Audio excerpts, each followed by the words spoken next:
حضرت شاہ ولی اللہ جنہوں نے اپنی پوری زندگی نہ صرف علم حاصل کرنے میں صرف کر دی بلکہ مسلمانوں کو صدیوں کے جمود سے نجات دلائی، معاشرے میں پھیلی ہوئی بے شمار برائیوں کا خاتمہ فرمایا، امت مسلمہ کو گروہ بندیوں سے چھٹکارا دلا کر متفق اور متحد کرنے کی مؤثر کوششیں فرمائی، اور ایک ایسی کامیاب تحریک اصلاح کا آغاز کیا جو بعد میں دعوت دین اور اصلاح معاشرہ کے لیے چلائی جانے والی تحریکوں کے لیے بنیاد اور قوت ثابت ہوئی۔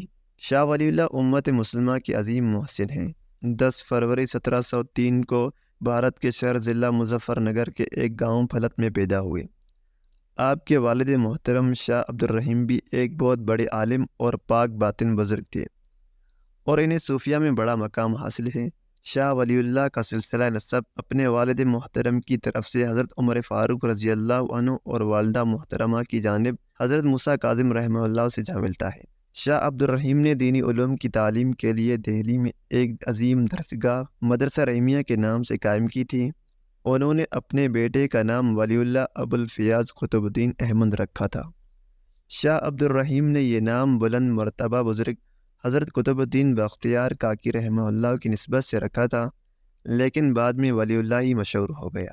شاہ ولی اللہ رحمہ اللہ نے ابتدائی تعلیم اپنے والد محترم ہی سے حاصل کی۔ 5 سال کی عمر میں آپ کو مدرسہ رحیمیہ میں داخل کروا دیا گیا۔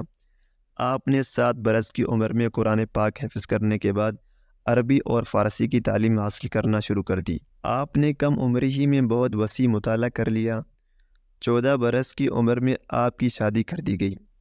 شاہ ولی اللہ نے اس دوران قرآن پاک میں غور و تدبر کی تعلیم بھی حاصل کی اور اپنے والد محترم سے بیعت کے ساتھ ساتھ تصوف کے تمام تقاضوں اور مراحل سے آگاہی حاصل کی۔ تقریباً 17 برس کی عمر کو پہنچنے تک شاہ ولی اللہ نے اس زمانے میں رائج علوم عربیہ، تفسیر، حدیث، فقہ، اصول فقہ، ادب، کلام، معانی، منطق، فلسفہ، تصوف، طب اور ریاضی میں مہارت حاصل کر لی تھی۔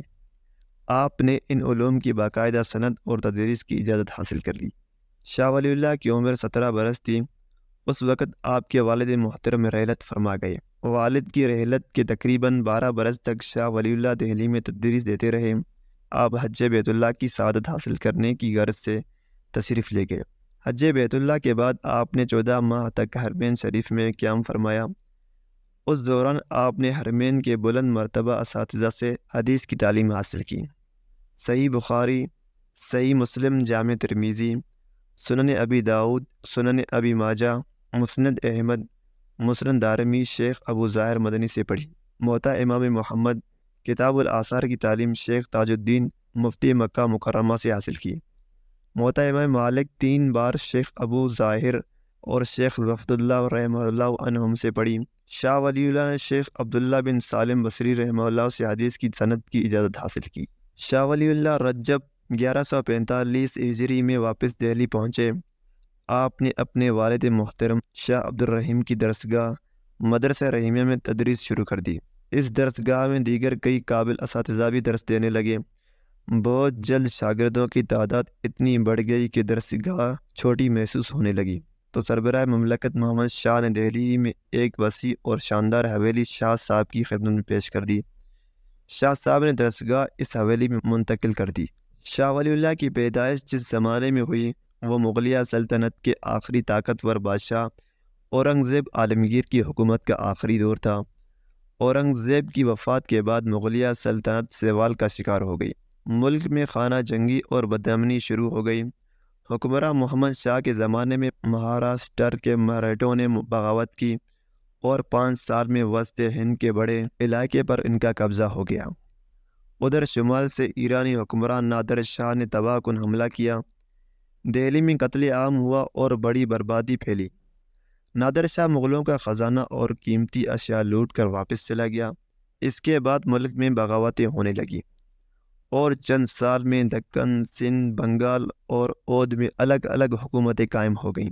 پھر کشمیر بھی دہلی کے بادشاہ کے ہاتھوں سے نکل گیا۔ مسلمان نہ صرف سیاسی لحاظ سے کمزور ہو گئے تھے بلکہ وہ اخلاقی اعتبار سے بھی زوال کی طرف جا رہے تھے۔ دولت سے محبت، آرام طلبی، عیش و عشرت، خود غرضی، بے ایمانی اور اسی قسم کی بہت سی خرابیاں ان میں پیدا ہو گئی تھیں۔ چھوٹے چھوٹے مسائل پر اختلافات پیدا ہونا عام تھا۔ لوگ مختلف بنیادوں پر گروہوں میں بٹ چکے تھے علماء اور صوفیہ کا حال بھی مختلف نہ تھا، وہ ایک دوسرے کے مخالف تھے۔ ان حالات میں شاہ ولی اللہ نے حرمین شریفین سے واپسی پر امت مسلمہ میں اتحاد پیدا کرنے اور اصلاح کے عظیم اور کٹھن کام کا آغاز فرمایا۔ شاہ ولی اللہ نے مسلمانوں کے مختلف علمی اور فقہی طبقوں کے درمیان مفاہمت اور قربت پیدا کرنے کی کوشش کی۔ آپ کی کوششوں کے نتیجے میں مختلف مکاتب فکر سے تعلق رکھنے والے اہل علم اور ان کے پیروکار عوام کے درمیان اختلافات بہت کم ہو گئے، اعتدال کی روش اختیار کی جانے لگی، تعصبات سے دور ہونے لگے اور ایسے امور کی طرف توجہ دی جانے لگی جن پر سب متفق تھے۔ شاہ ولی اللہ نے معاشرے میں بڑے پیمانے پر پھیلے ہوئے بگاڑ کی اصلاح کا عظیم اور کٹھن کارنامہ نہایت منظم اور مؤثر انداز سے انجام دیا۔ آپ نے ایک جانب تو پوری تاریخ اسلام کا تنقیدی جائزہ لیا اور بےحد باریک بینی سے یہ واضح کیا کہ اسلام قبول کرنے والے مختلف اقوام نے اپنے دینی عقائد میں کون کون سی غیر اسلامی باتیں شامل کر لیں اور ان کے اعمال، اخلاق، تہذیب، تمدن اور سیاست میں کس طرح نامناسب اور گمراہ کن تبدیلیاں آ گئیں۔ پھر شاہ ولی اللہ نے مسلمانوں کی پستی، بدحالی، زوال اور گمراہی کے دو بنیادی اسباب بیان فرمائے، ایک اقتدار کا خلافت سے بادشاہت کی طرف منتقل ہو جانا اور دوسرے اجتہاد کا دروازہ بند ہو جانا۔ شاہ صاحب نے اپنی کتابوں میں مسلمانوں میں پھیلی ہوئی خرابیوں کی تفصیل بیان فرمائی اور ان کی وجوہ سے آگاہ فرمایا۔ شاہ ولی اللہ نے مسلمانوں کے زوال کے صرف اسباب ہی بیان نہیں کیے بلکہ ان کو دور کرنے کے طریقے بھی سمجھائے۔ آپ نے مسلمانوں کو ایک دوسرے کا احترام کرنے اور ایک دوسرے کے فقہی مسلک کی عزت کرنے کی تعلیم دی۔ شاہ صاحب نے مسلمانوں کو اجتہاد اور تحقیق پر راغب فرمایا اور اجتہاد کے اصول و قواعد اور اس کی شرائط بھی بیان فرمائی۔ اجتہاد سے مراد قرآن اور حدیث کی روشنی میں اسلام کی روح اور شریعت کے منشا کے مطابق مسائل کا حل دریافت کرنا ہے۔ شاہ ولی اللہ کا یہ بہت بڑا کارنامہ ہے کہ انہوں نے امت مسلمہ کو صدیوں سے بھولا ہوا یہ سبق یاد دلایا کہ اسلام ایک مکمل نظام زندگی ہے جو زندگی کے ہر شعبے پر پوری طرح نافذ ہوتا ہے۔ شاہ صاحب نے اسلام کے پورے اخلاقی، شرعی اور تمدنی نظام کو مرتب صورت میں پیش کر دیا۔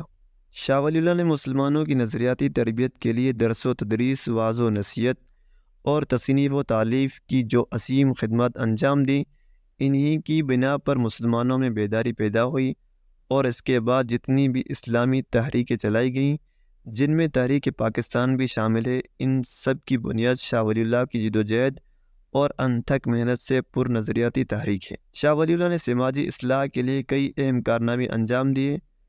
اس زمانے میں ہندوؤں کے اثرات کی وجہ سے بیوہ کی شادی کو برا سمجھا جانے لگا تھا۔ شاہ صاحب نے اس رسم کی مخالفت کی۔ انہوں نے مسلمانوں کی خواہش اور غم کے مواقع پر فضول رسموں سے روکا۔ شاہ صاحب نے تصوف کی بھی اصلاح فرمائی۔ شاہ ولی اللہ کا ایک اہم کام قرآن پاک کا فارسی زبان میں ترجمہ کرنا ہے۔ برِ صغیر پاک و ہند میں اس وقت سرکاری زبان فارسی تھی اور لوگ قرآن پاک کو پوری طرح سمجھ نہیں سکتے تھے۔ شاہ صاحب کے ترجمے کی وجہ سے زیادہ لوگ قرآن کریم کو سمجھنے کے قابل ہو گئے۔ شاہ ولی اللہ نے تعلیمی نصاب کے پرانے نظام میں اصلاح و ترمیم کی اور ایسی الجھنوں سے نجات دلانے کی کوشش کی۔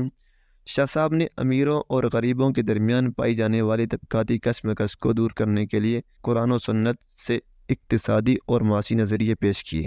شاہ ولی اللہ نے سیاسی پہلو کو بھی بڑی اہمیت دی۔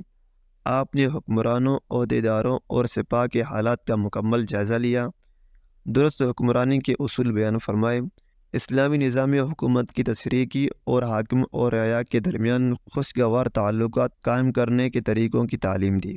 شاہ صاحب نے بادشاہ وقت، امراء اور دیگر عہدیداروں سے رابطے قائم کیے اور انہیں خواب غفلت سے بیدار کرنے کی کوشش کی۔ شاہ ولی اللہ کے دور میں مہاراشٹر کے مراٹھوں نے بڑے علاقے پر قبضہ کر لیا تھا۔ 1737 میں وہ مہاراشٹر سے دہلی تک کے علاقے پر قابض ہو گئے تھے۔ مغل بادشاہ محمد شاہ اور اس کے جانشین احمد شاہ سلطنت کے زوال کو روکنے میں ناکام ہو گئے۔ مملکت چھوٹی چھوٹی ریاستوں میں بٹ گئی تھی۔ ایک عہدیدار شہاب الدین نے احمد شاہ کو معزول کر کے اس کے جانشین عالمگیر ثانی کو قتل کر دیا اور اس کے لڑکے شاہ عالم ثانی کی بادشاہت کا اعلان کر دیا، مگر شاہ عالم فرار ہو کر آلۂ آباد چلے گئے اور انگریزوں کی پناہ حاصل کر لی جو بنگال پر قبضہ کرنے کے بعد آلائے آباد تک آ گئے تھے۔ ادھر شرقی سمت سے انگریز دہلی کی طرف بڑھ رہے تھے، ادھر افغانستان میں احمد شاہ ابدالی نے اقتدار سنبھال لیا تھا اور اب وہ برِ صغیر پر حملے کر رہے تھے۔ 1747 سے 1769 کے درمیان انہوں نے برِ صغیر پر 9 حملے کیے۔ تیسری طرف مراٹھوں کا زور بڑھتا جا رہا تھا۔ ان حالات میں شاہ ولی اللہ نے احمد شاہ ابدالی کو خط لکھ کر انہیں مراٹھوں کے خلاف طاقت استعمال کرنے اور مسلمانوں کو مراٹھوں سے نجات دلانے کی دعوت دی۔ روہیلہ سردار نجیب الدولہ اور چند دوسرے امراء بھی اس کارروائی میں شریک ہو گئے۔ احمد شاہ ابدالی شاہ ولی اللہ کی دعوت پر ایک بار پھر برصغیر پر آئے۔ دہلی کے قریب پانی پت کے مشہور میدان جنگ میں مسلمانوں اور مراٹھوں کے درمیان 14 جنوری 1761 کو زبردست جنگ ہوئی، جو پانی پت کی تیسری جنگ کہلاتی ہے۔ مراٹھا فوج کی تعداد 3 لاکھ تھی اور مقابلے پر مسلمانوں کی فوج میں صرف 90,000 سپاہی تھے، لیکن اللہ نے مسلمانوں کو فتح سے نوازا۔ 2 لاکھ مراٹھے جنگ میں مارے گئے۔ احمد شاہ ابدالی کی اس بھرپور جنگی کارروائی کے نتیجے میں مراٹھوں کی سیاسی اور فوجی طاقت بہت کمزور ہو گئی اور انہیں سنبھلنے میں بہت وقت لگا۔ یہ الگ بات ہے کہ احمد شاہ ابدالی نے جنگ میں فتح حاصل کرنے کے بعد دہلی میں اپنی حکومت قائم نہیں کی اور اقتدار مغلوں کے سپرد کر کے واپس چلے گئے، جس کے نتیجے میں مملکت پھر سیاسی انتشار کا شکار ہو گئی۔ شاہ ولی اللہ کی ایک شادی آپ کے ماموں شاہ عبید اللہ کی صاحبزادی سے ہوئی اور دوسری شادی مولوی سید حامد سونی پتی کے صاحبزادے سے ہوئی۔ دوسری اہلیہ سے 4 صاحبزادے پیدا ہوئے، جن کے نام یہ ہیں: شاہ عبدالعزیز، شاہ رفیع الدین، شاہ عبدالقادر اور شاہ عبدالغنی رحمہ اللہ عنہم۔ یہ چاروں صاحبزادے علوم دینیہ کے ماہر تھے۔ شاہ عبدالعزیز رحمہ اللہ 60 برس تک دینی علوم اور حدیث کی تعلیم دیتے رہے۔ شاہ رفیع الدین نے پہلی بار اردو زبان میں قرآن پاک کا ترجمہ کیا۔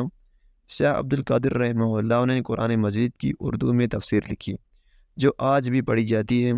شاہ ولی اللہ کے چوتھے صاحبزادے شاہ عبدالغنی کے بیٹے شاہ اسماعیل شہید رحمہ اللہ کا تاریخ میں بڑا مقام ہے۔